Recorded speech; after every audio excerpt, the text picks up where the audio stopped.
Good morning class. आज हमारा जो फोर्थ लेसन चल रहा है उसको हम आगे पढ़ेंगे। आज हम पढ़ रहे हैं आदर्श विद्यार्थी के बारे में।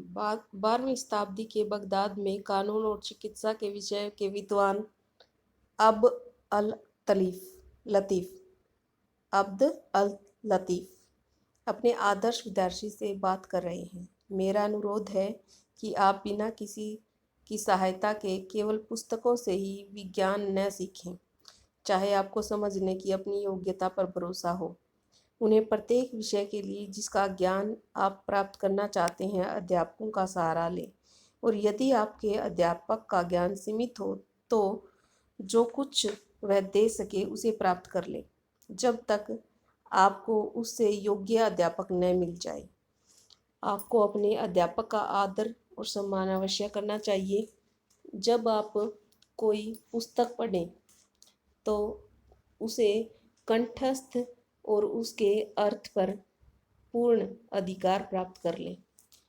मान लो कि पुस्तक खो गई है और आप उसे छोड़ सकते हैं, तब पुस्तक कंठस्थ होने पर आपका कुछ नहीं बिगड़ेगा। व्यक्ति को इतिहास की पुस्तकें पढ़नी चाहिए, जीवनियों और राष्ट्रों के अनुभवों का अध्ययन करना चाहिए। ऐसा करने से यह लगेगा कि पढ़ने वाला अपने अल्प जीवन काल में अतीत के लोगों के साथ रह रहा है, उनके साथ उसके घनिष्ठ संबंध हैं और उनमें अच्छों और बुरों को पहचानता है। आपको अपना आचरण शुरू के मुसलमानों के आचरण के अनुरूप बनाना चाहिए, इसलिए पैगंबर की जीवनी को पढ़ो और उनके पद चिन्हों पर चलो। आपको अपने स्वभाव के बारे में अच्छी राय रखने की बजाय उस पर बारंबार अविश्वास करना चाहिए। अपना ध्यान विद्वान लोगों और उनकी कृतियों पर लगाना चाहिए। बहुत सावधानी से आगे बढ़ना चाहिए और कभी भी जल्दबाजी नहीं करनी चाहिए। जिस व्यक्ति ने अध्ययन का दबाव न झेला हो वह ज्ञान के आनंद का मजा नहीं ले सकता। जब आपने अपना अध्ययन और चिंतन मनन पूरा कर लिया हो तो अपनी जीभ को अल्लाह का नाम लेने के कार्य में व्यस्त रखिए और अल्लाह का गुणगान कीजिए। यदि संसार आपकी ओर पीठ मोड़ दे तो शिकायत न करें। यह जान लें कि ज्ञान कभी खत्म नहीं होता, वह पीछे अपनी सुगंध छोड़ जाता है तो उसके स्वामी का पता बता देती है। ज्ञान प्रकाश और कांति की किरण ज्ञानी पर चमकती रहती है और उसकी ओर संकेत करती रहती है। नए विषयों के अध्ययन ने आलोचनात्मक जिज्ञासा को बढ़ावा दिया और इस्लामी बौद्धिक जीवन पर गहरा प्रभाव डाला। धर्म वैज्ञानिक प्रवृत्तियों वाले विद्वानों जैसे मुतजिला के नाम से जाने गए विद्वानों के समूह ने इस्लामी विश्वासों की रक्षा के लिए यूनानी तर्क और विवेचना के तरीकों का इस्तेमाल किया। दार्शनिकों ने व्यापक प्रश्न प्रस्तुत किए और उनके नए उत्तर प्रदान किए। इब्न सीना का जो व्यवसाय की दृष्टि से चिकित्सक और दार्शनिक था, यह विश्वास नहीं कि कयामत के दिन व्यक्ति फिर से जिंदा हो जाता था। पहले बोला जाता था इसमें इस्लाम धर्म में कि कयामत के दिन व्यक्ति फिर से जिंदा हो जाता था, लेकिन जो ये हैं दार्शनिक हैं इब्न सीना, वो ऐसा नहीं मानते। धर्म वैज्ञानिकों ने इसका जोरदार विरोध किया। चिकित्सा संबंधी उनके लेख व्यापक रूप से पढ़े जाते हैं थे। उनकी सबसे प्रभावशाली पुस्तक चिकित्सा के सिद्धांत थी, जो 10 लाख शब्दों वाली पांडुलिपि थी, जिसमें उस समय के औषध शास्त्रियों द्वारा बेची जाने वाली 760 औषधियों का उल्लेख किया गया है। उसके द्वारा अस्पतालों में किए गए प्रयोगों अनुभवों की जानकारी भी दी गई है। इस पुस्तक में आहार विज्ञान के महत्व पर प्रकाश डाला गया है। यह बताया गया है कि जलवायु और पर्यावरण का स्वास्थ्य पर क्या प्रभाव पड़ता है और कुछ रोगों के संक्रामक स्वरूप की जानकारी दी गई है। इस पुस्तक का उपयोग यूरोप के एक पाठ्य पुस्तक के रूप में किया जाता था। यहाँ लेखक को एविसेना के नाम से जाना जाता था। यह कहा जाता था कि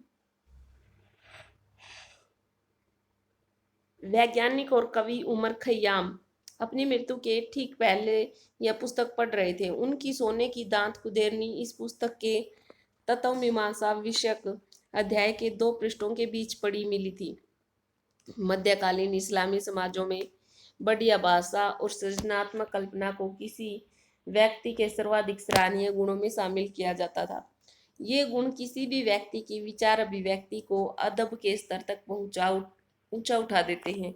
अदब जिसका अर्थ है साहित्यिक और सांस्कृतिक परिष्कार।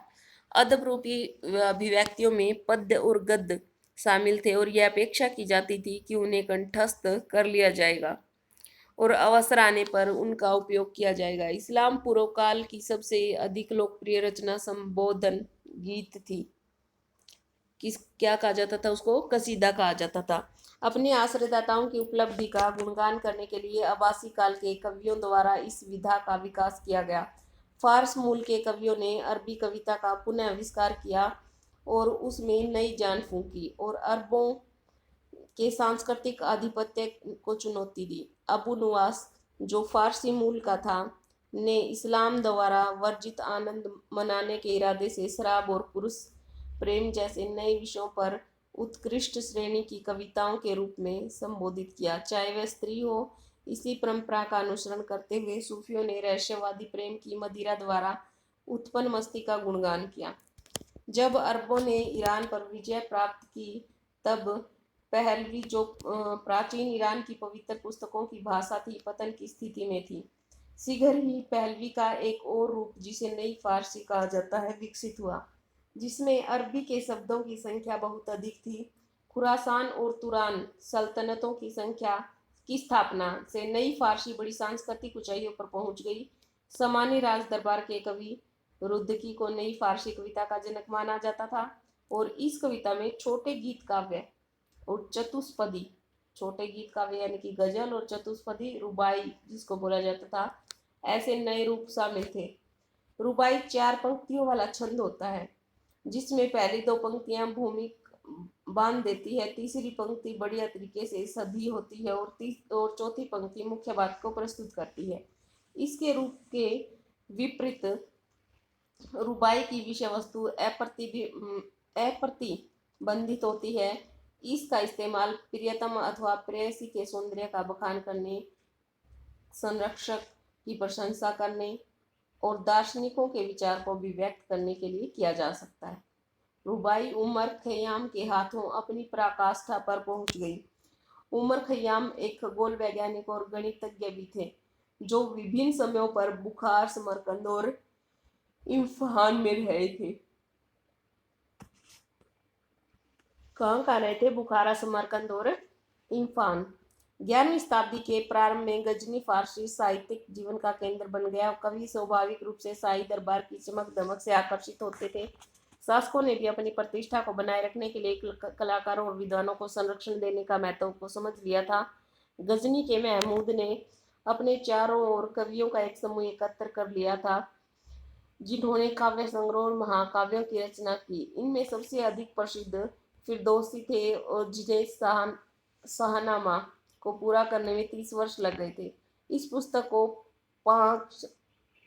50,000 पद हैं इस पुस्तक में, और यह इस्लामी साहित्य की श्रेष्ठ कृति मानी जाती है।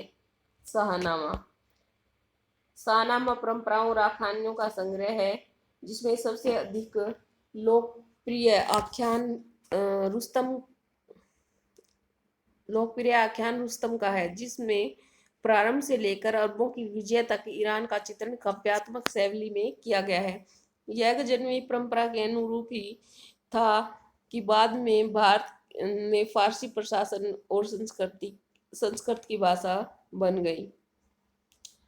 बगदाद के एक पुस्तक विक्रेता इब्न नदीम की पुस्तक सूची में ऐसी बहुत सी पुस्तकों का उल्लेख है जो पाठकों और नैतिक शिक्षा और उनके मनोरंजन के लिए लिखी गई है। इनमें सबसे पुरानी पुस्तक है जानवर की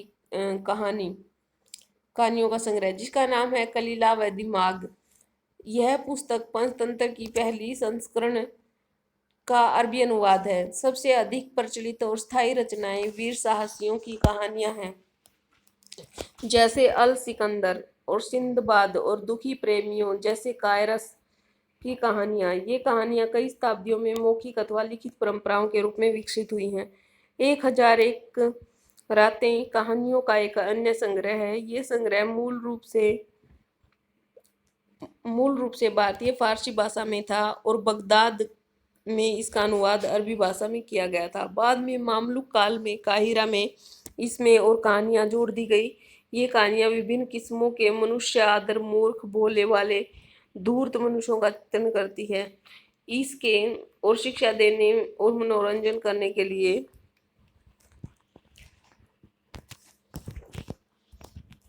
सुनाई गई थी। बसरा के जहीज ने अपनी पुस्तक किताब उल बुखाला में कंजूसों के बारे में मन बहलाने वाले किस्से इकट्ठे किए हैं और लालच का विश्लेषण किया है।